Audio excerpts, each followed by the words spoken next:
हिस्सेदार वाढू नये म्हणून दादांना दूर करताय विजय वडेट्टीवार यांनी भाजपवर आता ही टीका केलेली आहे। टीकेनंतर वडेट्टीवारांनी भाजपला आता डिवचलेला आहे। सध्या आपण बघतोय भाजपकडून नेमकं काय विधान करण्यात आलेलं आहे त्यावरच आता प्रतिक्रिया येत आहेत।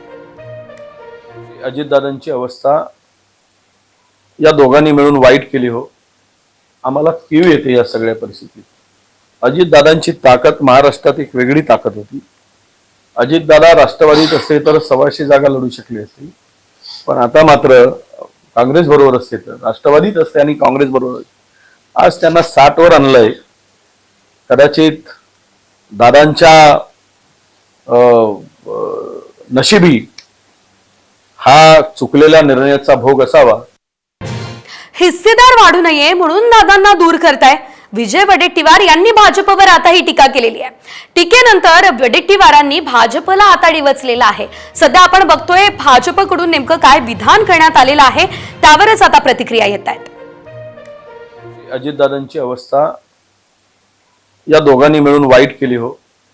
आम्हाला कीव येते या सगळ्या परिस्थितीत। अजितदादांची ताकद महाराष्ट्रात एक वेगळी ताकद होती। अजितदादा राष्ट्रवादीत असते तर 100 जागा लढू शकले असते, पण आता मात्र काँग्रेस बरोबर असते तर राष्ट्रवादीत असते आणि काँग्रेस बरोबर आज त्यांना 60 वर आणलंय। कदाचित दादांच्या नशिबी हा चुकलेल्या निर्णयाचा भोग असावा।